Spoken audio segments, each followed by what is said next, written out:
Hello there guys, welcome to another of my live videos, and today I'm just be officially updating you on some more latest news. According to recent reports, Ole Gunnar Solsjaker has suggested that Manchester United could make loan signings in the January transfer window, because he does have reservations about his long-term targets. And as I did update you not too long ago, Solskjaer has drawn an eight-man transfer list of long-term targets. So there is a lot of players on our agenda. According to recent reports as well, Solskjaer is going to be given around £100 million to spend in January. I think around £200 million he's going to be getting over the course of the next two windows. So you'll get around £100 million in January, £100 million next summer. But there is question marks regarding that. Is that going to be enough? Is that going to be enough, to get the number of players that we do want in? Is it enough, to address all the deficiencies in the squad? Basically, it's all dependent on how we are with our recruitment. Are we going to be sensible with our recruitment, or are we going to overpay for players? Because obviously, a lot of money is being invested into the football club anywhere. In the last 6 or 7 years, in all the managerial eras since the Ferguson era. And obviously, especially in recent years, where we have overpaid for players. But anyway, a massive rebuild is needed at the football club. So I did put into the equation, the priority areas where Manchester United do need to strengthen up next year. I think we definitely need two midfielders. So I think we need an attacking midfielder. We also need a defensive midfielder. But we've definitely got to recruit a replacement for Ander Herrera. That's very, very imperative. And we also need at least one striker. But I think Solskjaer is orchestrating on bringing two attackers in to the football club, because we need someone to come in at least who can create more chances. Someone who can be more effective in the box. And we need to recruit a replacement for Romelu Lukaku and Alexis Sanchez, because obviously since their departures, we have looked very exposed in that attacking line for the vast majority of this season. But obviously, we've looked better in that attacking line recently, because obviously, the likes of Rashford's rejuvenated himself. Also, since Martial came back from injury, he's added more inspiration in that attacking third of the pitch. And obviously, it's good that Martial's obviously rejuvenated himself since he's come back from injury, because obviously he does help the likes of Daniel James and Marcus Rashford. I think we also do need right winger, because don't forget, we was in for a right winner during the course of the summer transfer window in that. But I think for probably £200 million, we could probably get around 3 or 4 players. There was a prime example of that during the summer, because obviously we spent nearly £150 million on 3 players. We spent around, was it £18 million on Daniel James. He's enjoyed a fantastic start to his Manchester United career. Solskjaer obviously recently came out and said he's actually the best player in the best player in the world. That's obviously Solskjaer's overarching view on Daniel James. Don't get me wrong, he's still a prospect and he needs time to develop, but he has been a consistent starter this season. But I'm actually surprised with the amount of games he has played this season, because I didn't expect Daniel James to play as many games to the extent so I'm very, very surprised about that. And he's been a revelation so far, and I'm surprised, of how quick he has settled in. But if he does keep the good run of form up, his valuation will persistently grow. And Wan-Bissaka, we paid around, was it £50 million for him. A lot of people believe he's been our most consistent signing so far, but he's been absolutely fantastic. And I think he can be our right back for the next decade. And Harry Maguire, can actually say he has addressed our defensive deficiencies. I will agree on the aspect, that Man United did overpay for him, because obviously we paid, what was it, 70 million up front for him. With 10 million in add-ons, which did potentially rise it to £80 million. So obviously he's the second most expensive signing at the club. He's the most expensive defender in the world, but I think he has done fantastically well. So they've all settled in, the signs that were recommended in during the summer, and it's good during the summer anyway that we did address some of the problematic areas. But it's very imperative next year, that we do get the right calibre players to Manchester United, and we've got to get the right caliber players to the football club, so we can be back to being a competitive elite level football club, and if so we can also be future title contenders. But definitely our recruitment has definitely got to improve, because our recruitment has been very poor for several years. As you are all aware of. There's obviously, still a lot of Man United fans demanding Solskjaer out, even though we have rejuvenated ourselves recently, and we've been in a good run of form recently. We've won 5 of our last 6 games in all competitions. And I have seen a variety of changes. To be fair, recently we've seen to be scoring more goals.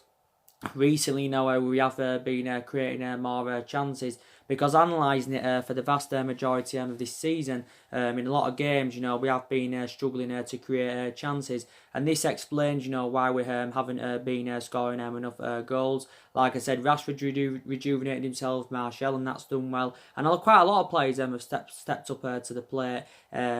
Obviously, we've also showed a lot of tactical flexibility, but he still doesn't really change my perceptions regarding Solskjaer. I still don't believe he's the right manager, to elevate Manchester United forward. Obviously, some Man United fans will have different perceptions on him. Some will say, we should give him at least a couple more windows, to see who else we can recommend in to the football club. Because, like I've said on numerous occasions, that analysing it, the vast majority of this team isn't Ole Gunnar Solskjaer's. There's only 3 players that are his. The vast majority of this team is Jose Mourinho's, because Jose Mourinho recommended 11 players into the football club.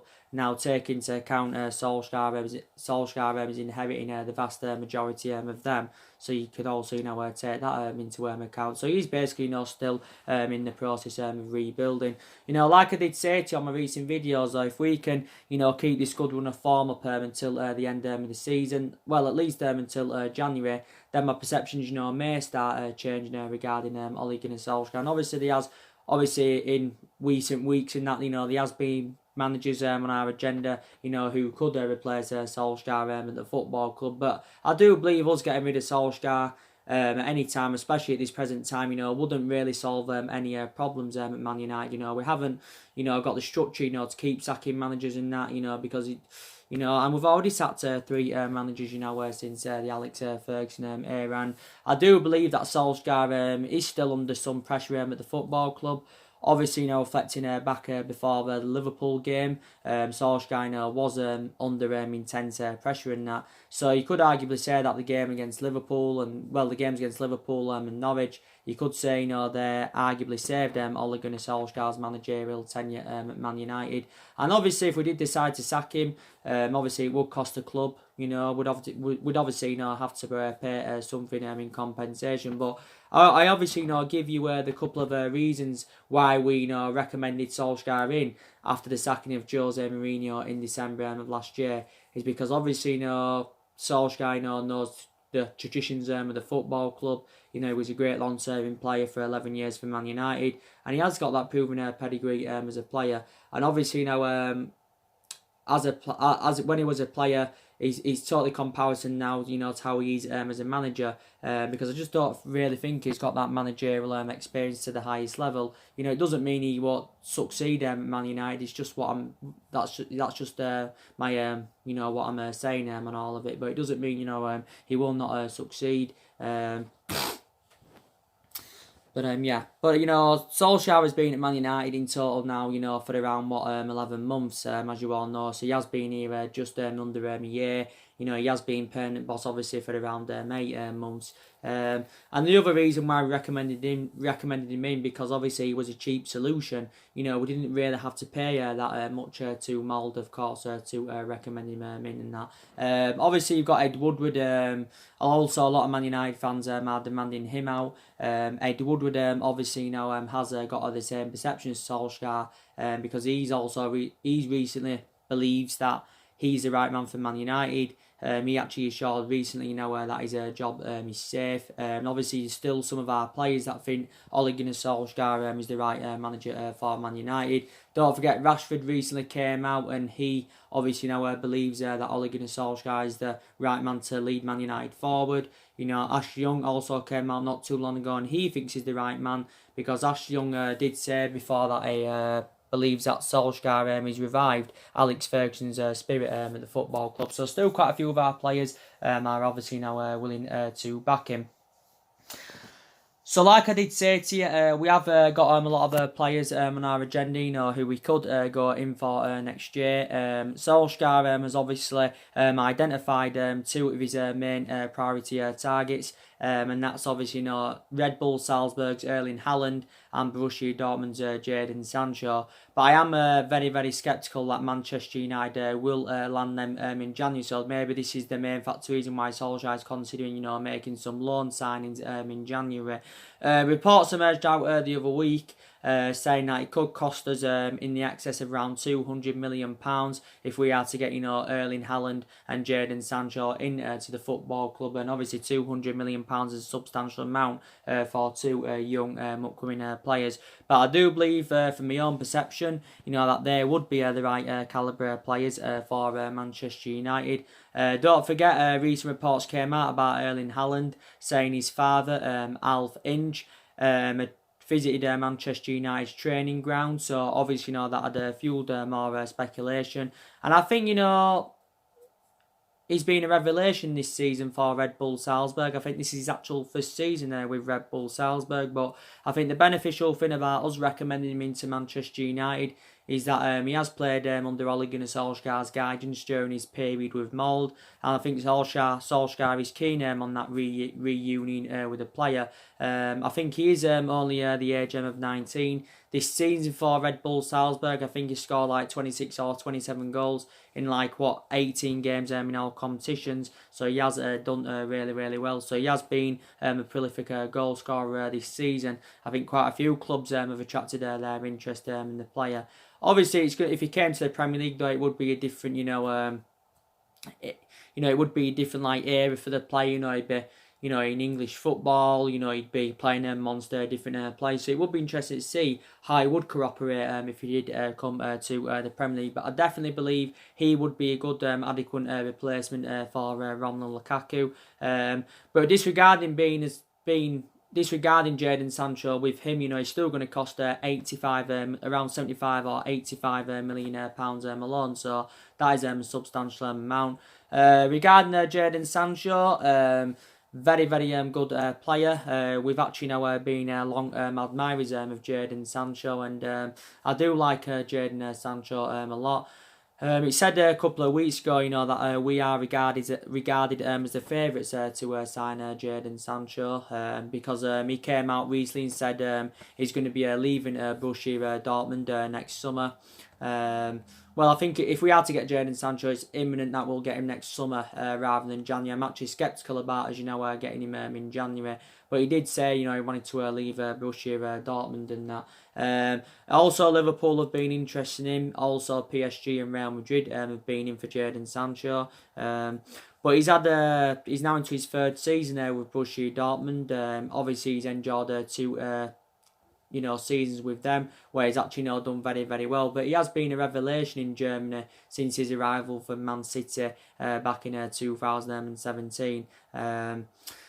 But I'd love him at Manchester United. Like I said, he's primarily a right winger with Jadon Sancho, but you can also play him centrally. And, looking at it, Borussia Dortmund got him for next to nothing. They only paid around £7 or £8 million for him from Man City. That was... that's only how much they paid for him and that. But obviously, analysed his performances in the couple of years he has been with Dortmund. His valuation has persistently grown. So now, obviously, if we had to go in for him, he is going to cost us in the excess of around £100 million. Like I said, he did serve a couple of years with Man City, but obviously he never got assured first team opportunities at Man City.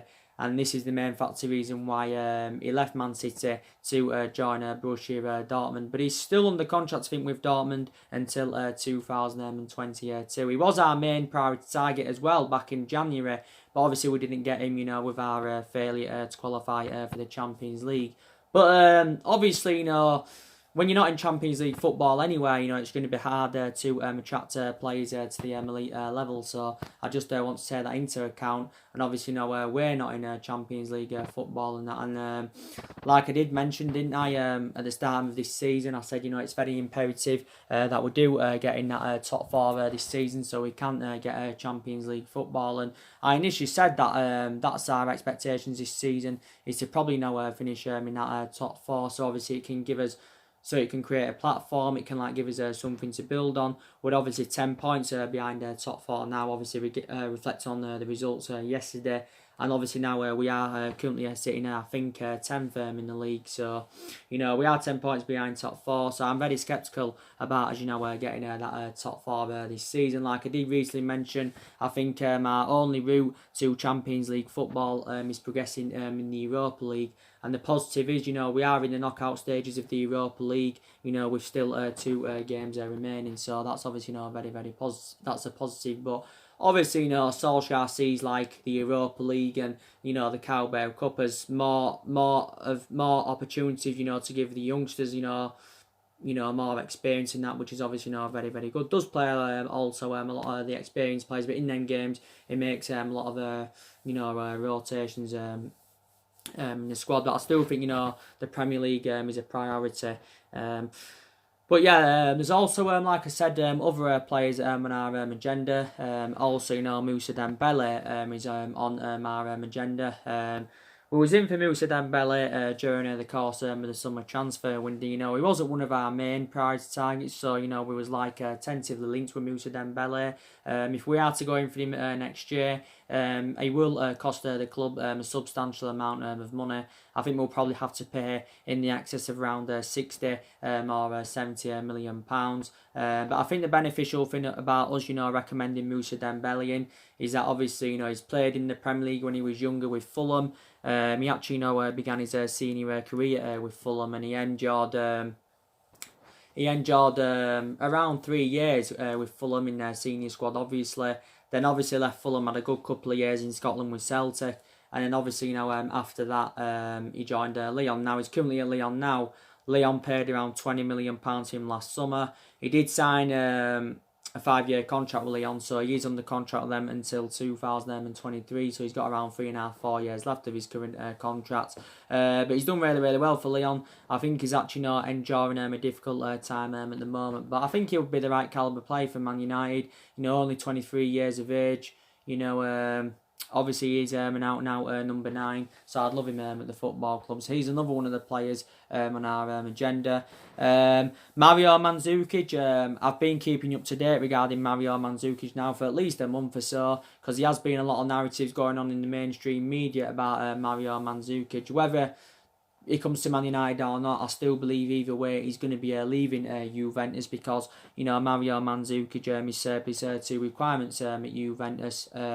Since obviously Maurizio Sarri got recommended in at Juventus, since he got recommended in, obviously Mario Mandzukic has not played a single minute under his guidance, and this is the reason why he's served his 2 requirements. There was reports emerging out the other week saying that we are expected to sign Mario Mandzukic. I didn't actually say, well, this was my overarching view on it, that it's very, very imminent. He's going to be our first signing in January, our 4th signing overall under the Ole Gunnar Solskjaer era.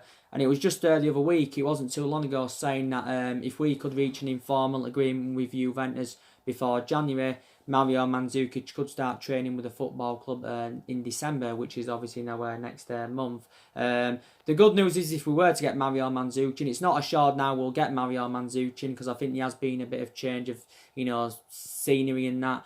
You know, he'd only cost us in the region of around 10 million or maybe just over 10 million pounds. And it did say, you know, we was prepared to hand him around an 18-month contract, because obviously we're not going to give him a long-term contract regarding his age, because he's 33 years of age now. And that's the only element of concern really I have got about us, you know, recommending, you know, Mario Mandzukic in. But I think prior to that, I think he'd do well for Man United. He'd be a good replacement for Lukaku. Obviously, it wouldn't be a long-term replacement for him. But he's done well with Juventus. He's now into his 5th season with them. He's scored 44 goals in 162 games in all competitions. Yeah, so there has been a bit of change seen, but reportedly we've pulled out of the race quite recently. So whether Mario Mandzukic now comes in or not, I do not know, but he still remains on that list. There's also quite a few midfielders on our agenda, because we definitely now get to get a midfielder in. You know, like I said, regardless of what happens with Paul Pogba anywhere, you know, whether he stays or goes, you know, we still need to get at least one midfielder in. But I still believe, obviously, Paul Pogba recently revealed that he's still anywhere desperate to quit the football club. So I recently gave you the news, didn't I, regarding Bruno Fernandes. Now, obviously, you know, he said, you know, we could land Bruno Fernandes in January. Now, obviously, you know, for the entirety of the summer transfer window, Bruno Fernandes was our main priority target. But obviously, you know, we didn't get Bruno Fernandes during the summer because, you know, we couldn't come to an agreement. We couldn't come to an agreement with Sporting Lisbon. You know, we couldn't come to an agreement on a fee. Basically, Sporting Lisbon were demanding around, was it 60 or 70 million? You know, we was reluctant, you know, to currently pay that. But now I think Sporting Lisbon, according to recent reports, are looking to obviously generate funds, you know, because allegedly they're in debt and they're looking to clear their debt off of around £57 million. So if we do go in for Bruno Fernandes in January, you know, he's probably going to cost us around between 60 to 65 million pounds. That's how much he's going to cost us. Bruno Fernandes has not played in the Premier League as yet. He's predominantly an attacking midfielder. But since his arrival in Portugal, you know, he has been revelation. You know, I think this is now his 3rd season with Sporting Lisbon. He has done really, really well. Obviously, when he was younger, he spent the majority of his, the entirety of his career, should I say, in Italy.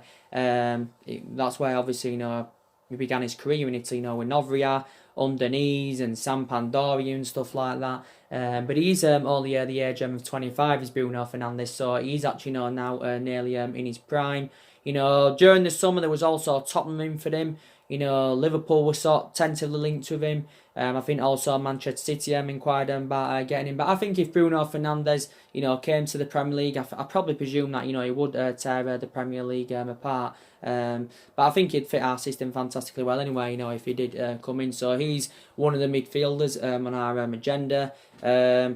We are still in for James Maddison. He's another one of the players, you know, where we are in for. I like James Maddison a lot, and what a, you know, second season so far he's having with Leicester. You know, he's replicating basically, you know, what he did in his first season with Leicester, because he did well in his debut season with Leicester. You know, look what he did last season, where he was involved in 14 goals. He created more chances than any other player in the Premier League, and he's done really, really well for Leicester as James Maddison. I'd love him to come to Man United again. I think he would be the right calibre player for the football club.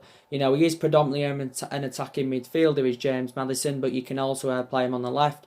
You know, Brendan Rodgers has played him on the left quite a few times. But he is only the age of 22. Leicester only paid around £20 million for him from Norwich last summer. And he did serve a good couple of years in the Championship with Norwich.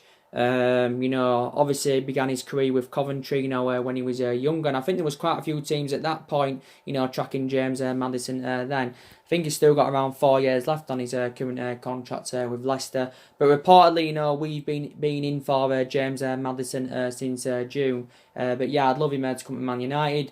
If we are to get James Maddison in next year, it'd cost the club a substantial amount of money. Don't forget, you know, we did business with Leicester during the course of the summer. You know, we got the pursuit of Harry Maguire.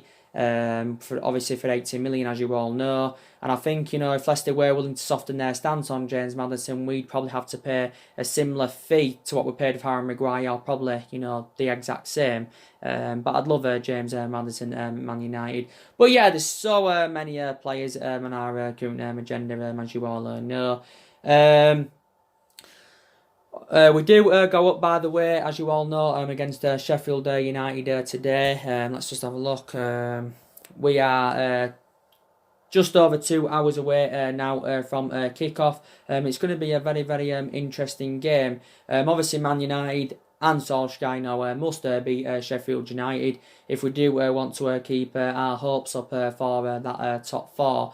But we do know how much of a difficult game, this is going to definitely be.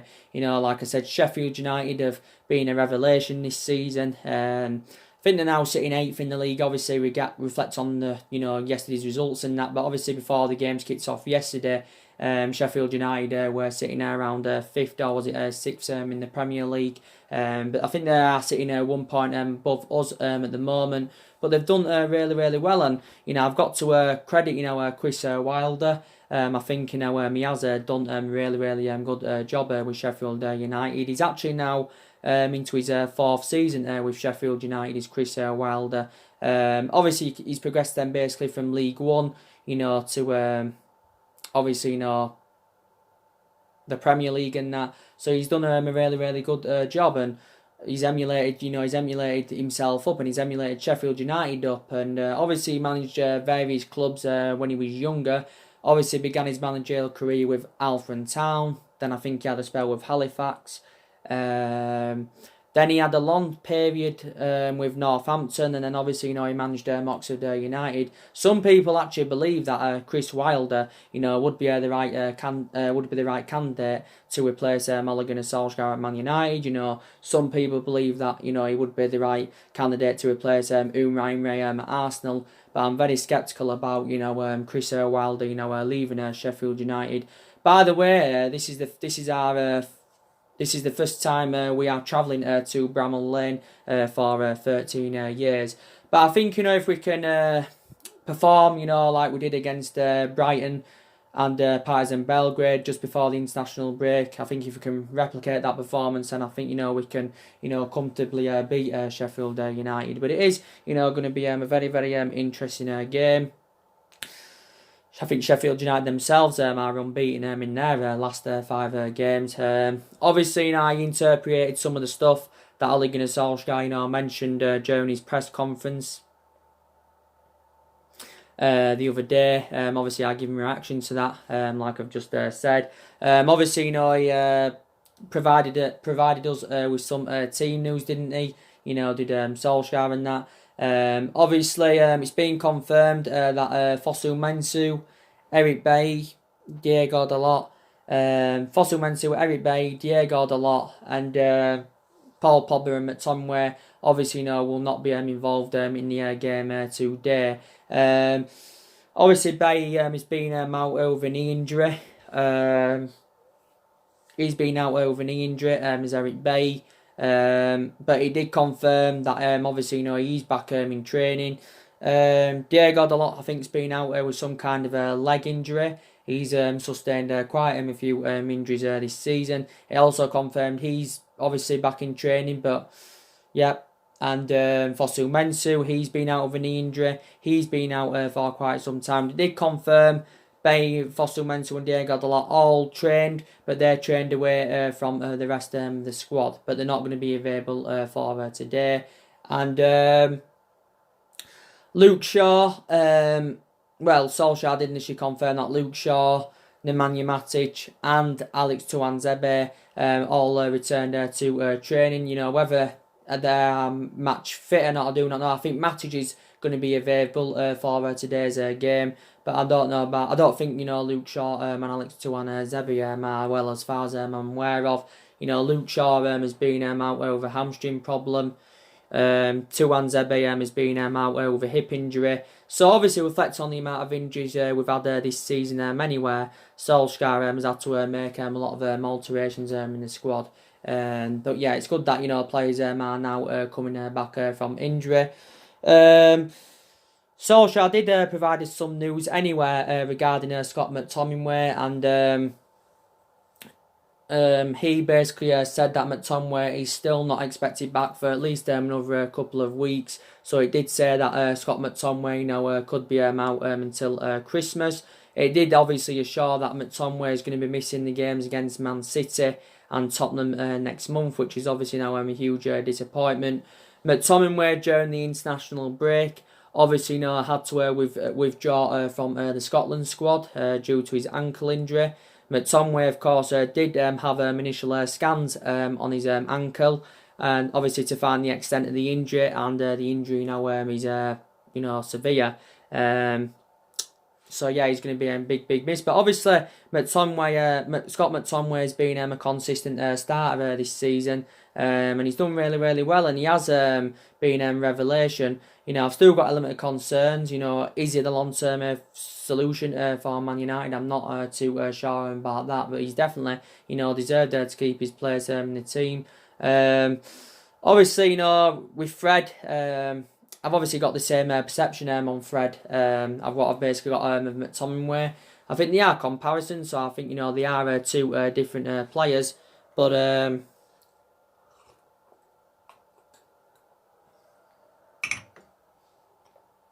I think they are two different players and that. But I've still got the same perception on them. Fred's done really well recently, and to be fair, I think Fred and McTominay have complemented each other very well quite recently in that. And Fred, I think, is full Paul Pogba's position well, because Solskjaer did initially confirm that Fred will take Paul Pogba's position for him while anywhere. Fred, still hasn't fully settled in yet. I still believe that Man United do need to give him more time, because he's only been at the football club since the summer of 2018, so he has been here just over a year. I will agree on the aspects that we're definitely overpaid for him, because we paid was it £50 million for him from Shakhtar Donetsk last summer, or was it just under £50 million and that. But yeah, I would give him more time at the football club. The news regarding Paul Pogba, as he updated, recently, he's not expected to return for another 3 weeks due to his ankle injury. Paul Pogba has missed the vast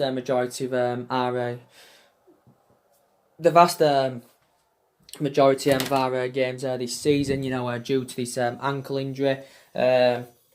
I think the last league game that Paul Pogba did play was the 1-1 draw with Arsenal, which was obviously earlier on in the season. But you can say he has been a big miss in that midfield. He has been a big miss in that midfield. I give you the news, didn't I, the other week, that Paul Pogba travelled to Amsterdam to have his ankle cast removed. So that did actually indicate out that he's closer to recovering from injury. But this ankle injury is actually severe, and it has been assured that Paul Pogba is going to miss the games against Man City and Tottenham. So in that aspect, he replicates Scott McTominay. But yeah. But some people have said we've seen to look better without Paul Pogba in that midfield. But you can tell the difference with Paul Pogba in that midfield, and when you do take him out the equation. But when Paul Pogba when he's at his best, you can say he is one of the best midfielders in the world. He is only the age of 26, so you can say he's still in his prime. He has still got a lot of years ahead of him.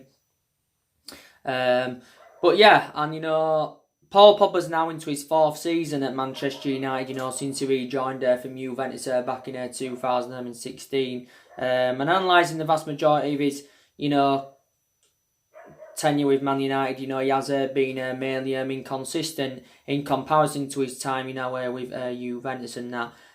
Obviously, Paul Pogba was subjected to intense transfer speculation for the entirety of the summer. Of course, he was relentlessly linked with a move to Real Madrid. But I already said, the reason his move to Real Madrid didn't materialise was obviously, reflecting on the substantial amount we put on Paul Pogba, because it did say, we wanted around 180 million. Obviously, Real Madrid were reluctant, to pay that. So we wanted over double than what we paid for him from Juventus back in 2016, because we did pay around 89 million pounds for Paul Pogba. Obviously, he's our most expensive signing, but he recently revealed that he's still desperate to quit Man United. His preference now, I think, is to make a return back to Turin. So his perception is actually now comparison to as it was in the summer, because his preference during the summer was to make a move to Real Madrid and that. But Solskjaer still knows deep down how much of an imperative player that Paul Pogba is. So yeah, we have still got quite a few injuries, but if we can beat Sheffield United today, it will be our 5th win in the league. And I think it will be that'll make it 6 wins out of 7 in all 6 wins out of I think the last 7 games in all competitions. But it is going to be a very, very tough game. I do probably presume as well that Solskjaer is going to go with a 4-2-3-1 formation, because he has been going with that formation on a regular basis this season. It hasn't seemed to be working. Obviously, Solskjaer has tried a few different elements. Obviously, a couple of times he has gone with 3 at the back and that, don't forget. And we seem to actually look better with 3 at the back. But yeah, this is going to be a very, very tough game, as I think you are all aware of. I think we still need to see a variety of changes at the football club. I think we need to definitely get rid of our current board, because our board have been a liability for several years, and the board do need to assure structural changes at the football club. But I don't think you can rely on them to do this. I think the board did actually assure that Solskjaer though will be back in the next couple of windows, because I think they realised that they didn't back him enough during the course of the summer. But we need to get rid of our current board. I also do believe we need to get rid of Ed Woodward, despite the fact recently he promised world-class signings at Man United, but quite clearly Ed Woodward is not reliable enough to oversee our transfer business. I think there's still about another 4 or 5 more players that I do need to leave Man United. So I think we need to get rid of more players, because there's still players here that are no longer good enough to represent the football club. But a lot of players have left, obviously since Ole Gunnar Solskjaer's arrival. But these still problematic players here, without a shadow of a doubt. I think definitely Ashley Young is one of the problematic players.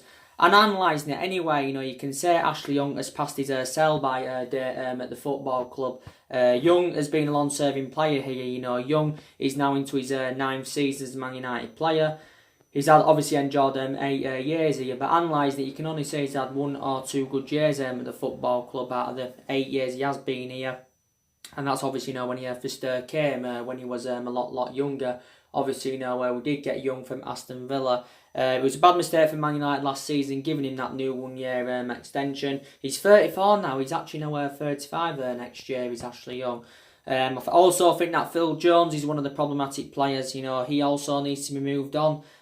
He's also been here more or less the same amount of time as Ashley Young. Jones, is now into his 9th season. He's been here 8 years. Obviously, his appearances limited at the football club anyway, because Ole Gunnar Solskjaer's first choice centre-backs are Harry Maguire and Victor Lindelof. But we shouldn't give Jones a new long-term contract last season.